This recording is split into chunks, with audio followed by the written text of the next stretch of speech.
Turning Point 2012. Ugh. Yeah. That about sums it up. Now, I wanted to mention That to bad? start off out of everything. Somebody had commented on the last, I think it was the last TNA pay-per-view, that they said that I give everything. If for some reason you don't follow the website, I don't know why, because why are you following the YouTube channel, not the website? But Bastards. yeah, if for some reason you don't, the way that I rank my pay-per-views, I didn't always do it this way, but I figured it will work, is on like a good, okay, bad scale, which I call, it's a 3 count. If it's good, that's the pinfall, that's the one that wins, that kind of thing. It's hokey, I know, but I love my puns. A 2 count kick out is, or a 2 count near fall, is kind of like the meh. It's a yellow light if you're looking at a street light kind of a thing. And a 1 count kick out is bad.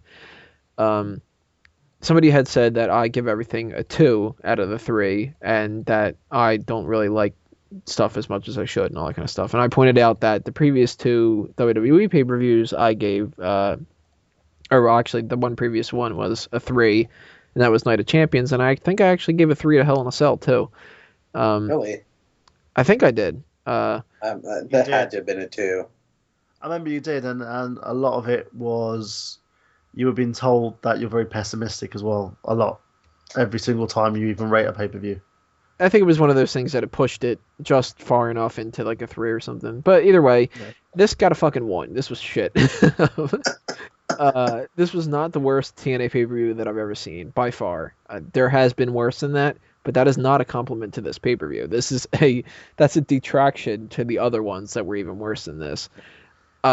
Before I get into the matches, I want to comment on one thing, on the commentary. Who is this fucking Todd guy? He is awful. Todd? Who? You mean Sweeney Todd? The Demon Barber? This fucking new commentator that they have, I don't. Oh, yeah. They like TNA a whole lot.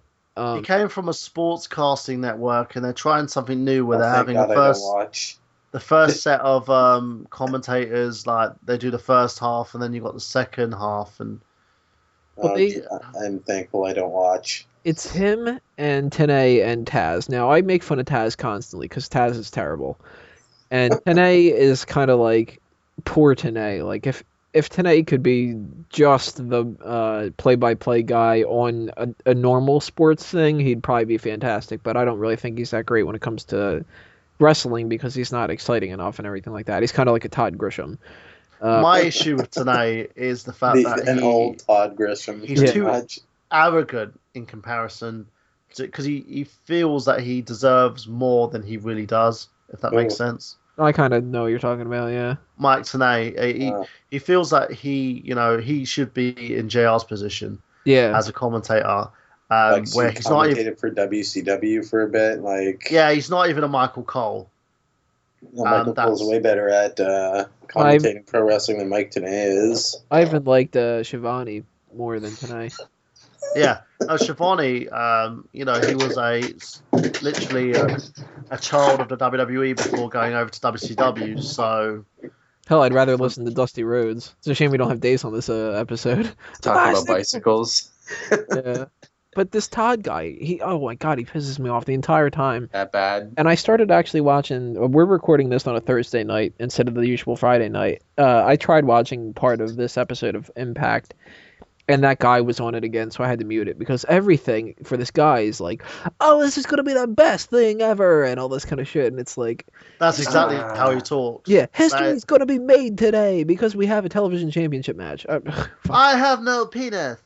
Oh, he's terrible. I wanted to get that out of the way first off. And Tony was waiting for his balls to drop, so the guy actually has a deeper voice. So that was another reason for you giving the pay-per-view low score, was that he was on commentary the entire night of you having to watch it, pretty much. Yeah, and I'll give them a little bit of leeway on this. I was exhausted. I didn't get any sleep before this. I had been up for like 30-something hours again. Tony, you and your masturbation hours, man. Honestly. I keep telling him, just pace himself. He just won't do it. But, so I was tired, so it was harder for me to get into these matches and stuff. So maybe it was slightly better than what I'm going to say it was. And I'm sure there's going to be people that loved it, which if you did, then I'm glad you enjoyed it. I didn't. I didn't. I couldn't believe. I felt it was a waste of money, and I didn't actually even pay for the pay-per-view. I also thought that it was funny that. Yeah, neither did I. I also thought it was funny that they started off the pay-per-view by trying to do a Hurricane Sandy relief thing with some guy named Buckethead and Billy Ray.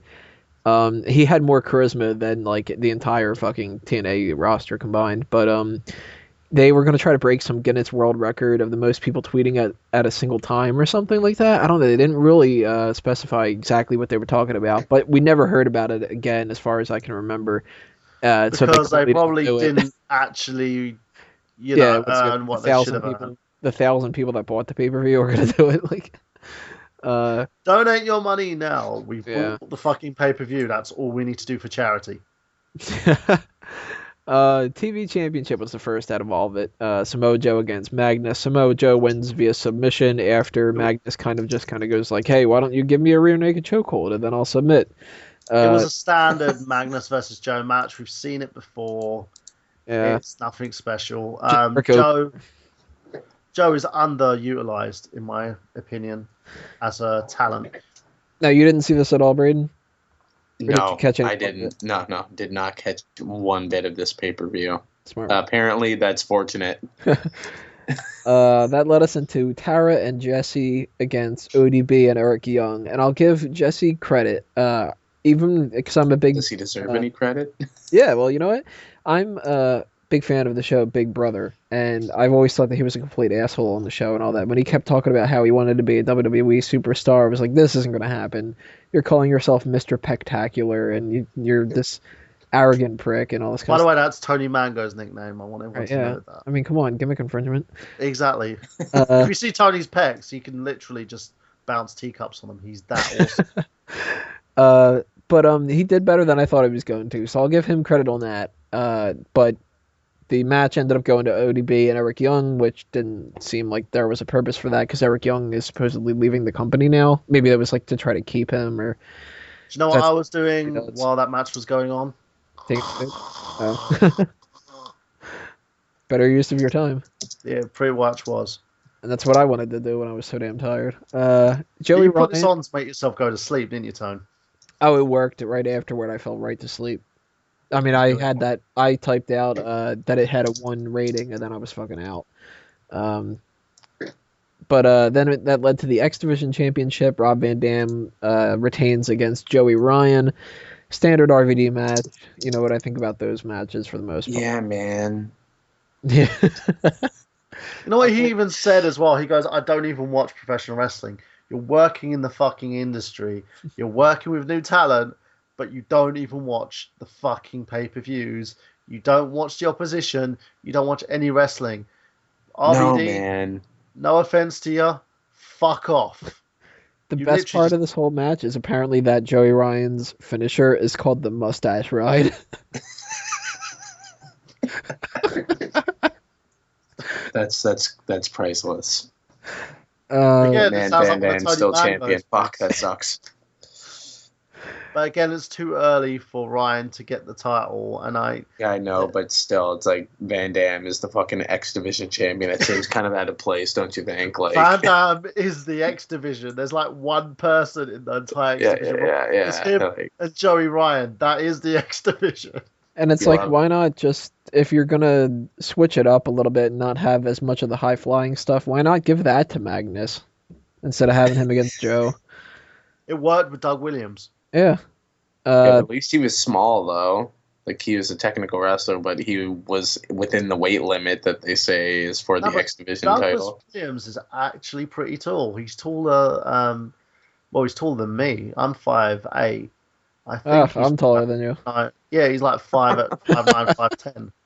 So, as if that matters. Like, it does. Joe had the belt, so what the fuck am I saying? Who cares? They don't care. It doesn't matter how tall you are, Tony.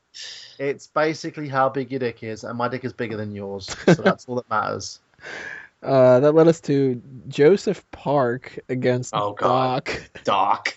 You know, so he fucking slaughters. Hi ho, right? It's off to work we go. Remember last week where you're just like, Doc? Yeah, fucking terrible. Doc. Calling him Doc. They name him fucking Doc. Like they named him after They didn't a seventh dwarf, for fuck's sake. It stands for something like Death on Command or Devastation on Command. I don't care. It's still Doc. Isn't it like Director of Chaos, maybe?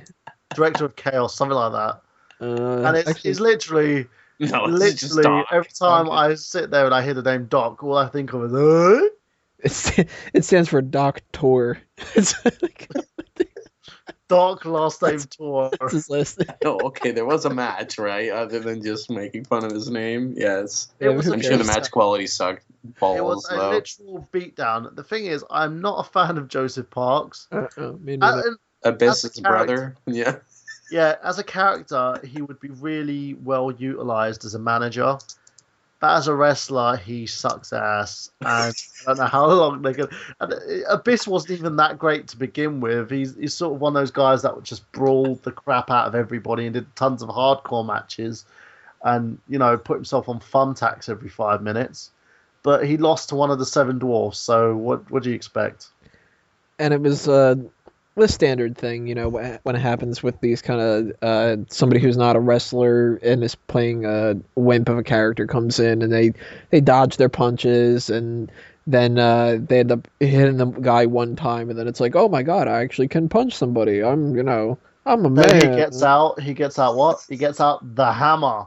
Yeah, just the ball from the hammer and he starts I'm bleeding. A man! He starts bleeding and he forgets that he's not Abyss and all this other kind of crap and just crap. I mean, I'm sure that there's like some little kids out there that probably loved it and everything. And this is the guy that beat Bully Ray, people. Joseph Park beat Bully Ray. The character beat Bully Ray, a man who should be in the main event, and then gets beaten down by one of the Seven Dwarfs. This is a problem. Luke Gallows deserves so much better than this. Yeah, he does. And, even though he was well underutilized in the WWE, he's being turned into a fucking joke at the moment. They really need to do something with him. Doc! Like, what? You know what? If they do his ring entrance as hi ho, it's off to work we go, I am going to fucking shit myself a lot. That would be the only reason I turn into a TNA pay-per-view. Right. Just to hear that music. Hi ho, it's off to work we go. He starts wearing the glasses. Yeah, has like the fucking white hair and everything like that. Yeah. I hated that movie. Tag Team Championship, Chavo, Guerrero, and Hernandez defeat Kazarian and Christopher Daniels. The new LAX versus... with the spirit of Eddie Guerrero. I'll always remember that comment, Tony. Was that apparently like a really terrible comment that I made? No, it was just funny. It's just like and, the team of Hernandez and Chavo with the spirit of Eddie Guerrero. As their manager. Yeah. Sadly, that's like more exciting than what happened during the match. You know what made me laugh the other day? They've got like I think is it Victor Guerrero or was it Mondo who's on the he's on the Spanish team, and it was Hector. That was Hector Guerrero. Brother goes to me. He saw like the Spanish commentary team. He's like, Mike, seriously, I need to talk to you about something. I was like, what? Is Eddie Guerrero dead? Because I saw him on TNA. I was like, what are you talking about? He was on the Spanish team, and I just went, you mean the Spanish announce table? Was like, yeah. And I was like, no, that's his brother Hector. They all look alike. You should have just said it was Savio Vega. I cracked up. I was in stitches. And then I was like, you're probably talking about Chavo, but Chavo looks nothing like Eddie. No. This guy looked exactly like Eddie, but he was skinny. I was like, okay, you're talking about Hector. Leave it at that. One of the highlights of this tag team championship match is when Christopher Daniels came into the ring and did Gangnam Style. Oh, that was definitely that. That was actually the number one high spot of the whole pay-per-view as far as I was concerned. Who did Gangnam Style? Kazarian and Daniels just do Gangnam Style. Did they actually have the music? No, they just did the dance. He just came in and did it. Taz just started cracking up with laughter. And it was, oh, wow. I popped more for that than I did when it was like, oh, look at that, he's doing the Three Amigos, or like, oh, they did a crossbody and one, or any of that. It was just like, look at that, Gangnam Style. Gangnam Style. You're like, I'm gonna mute this real quick and listen to that song instead. That way I don't have to listen to the fucking guy go, history is being made, oh my god. Again, it's one of those things where it's exactly what everyone said about Chavo. As soon as he goes to TNA, they're going to treat him like Eddie Guerrero. So good on you, Chavo, for the tag titles. I don't really give a shit about the match. With some interference from the spirit of Eddie Guerrero, they won. Kazarian and Daniels need to be utilized better, and the spirit of Eddie Guerrero won the match anyway. The same people that hated the Lawler segment are going to start hating this segment. His name is Tony Nango, and you can write to him at P.O. Box. I'm not going to get a P.O. Box. Get loads of hate mail. And some guys from jail are going to be saying that they want your knob. Anyway. The post office is just like, yo, can you just fucking stop telling people how to send this crap? You're getting filled up here.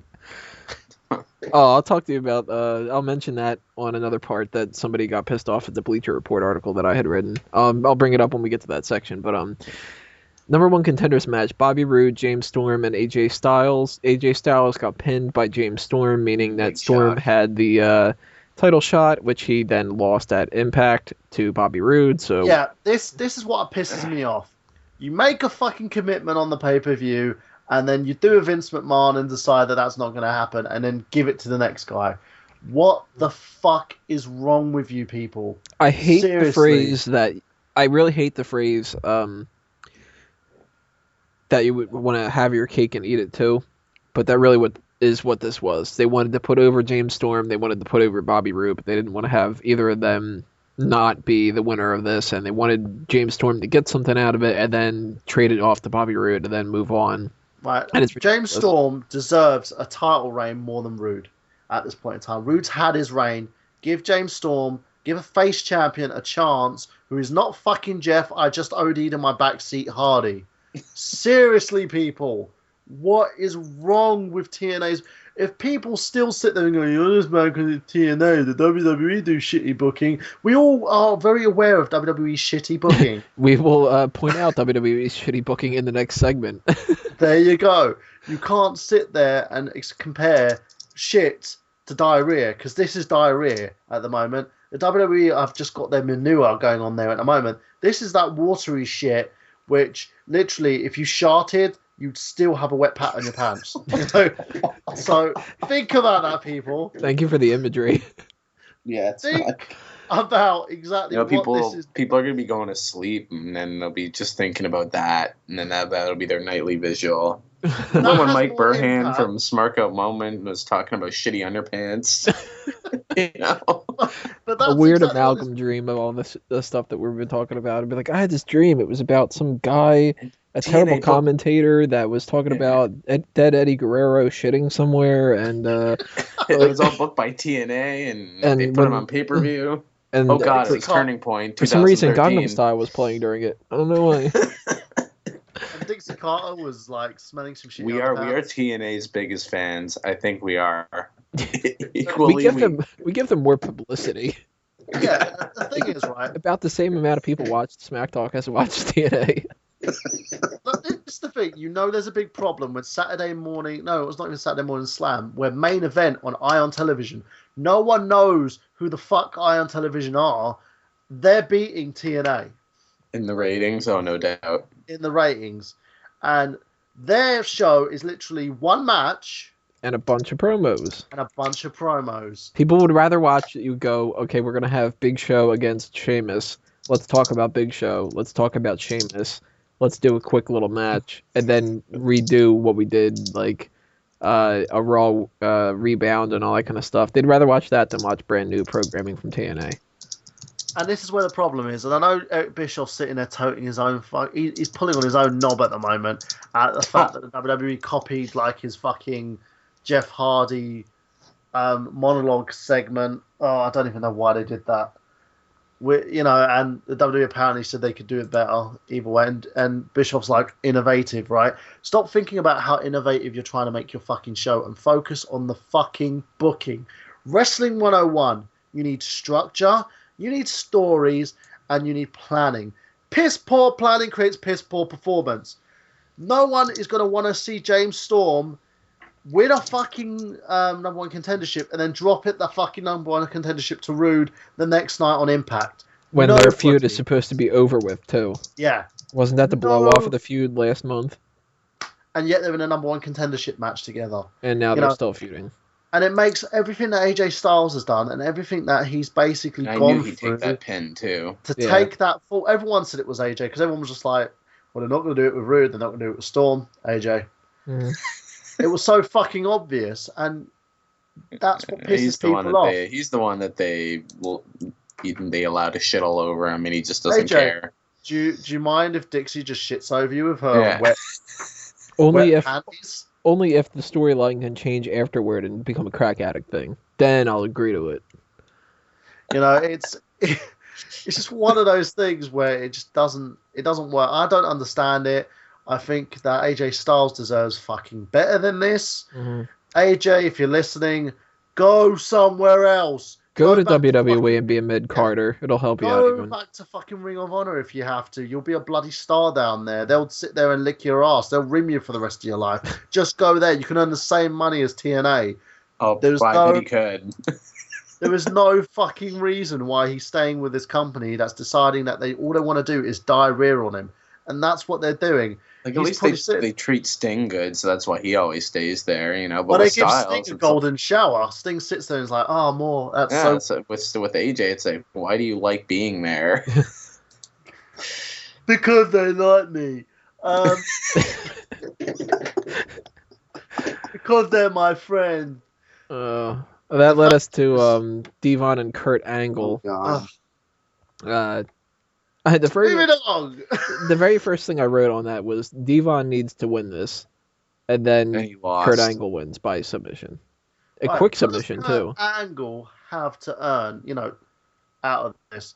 Angle did not need to win this match, and he got the shit beaten out of him afterwards anyway. Just didn't like it. It seemed like filler, and it was filler. There's no other nice way to put it. This is what you've done, TNA. You've made Tony Mango go, He doesn't even want to warrant talking about a Kurt Angle match. He's like, that's it. That's how much an Angle match means. He's not even farted. He's literally just released a little bit of air from his mouth to signify a Kurt Angle match. Just yeah, and I would move on right after that too, because that's all that it needs. TNA Championship ladder match. Jeff Hardy against Austin Aries. What the fuck have they done with Austin Aries, man? Seriously. Better than some of the other matches that they had on the card, but still just not that great. Typical Jeff ladder match. He wins. It's a specialty. Yeah, right. Yeah. And continue to bury double A, The only thing that was interesting out of the whole match as far as like the spots go are when they screwed up. And that was like, oh, wow, that looks like he kind of hit his head there. Well, there was like...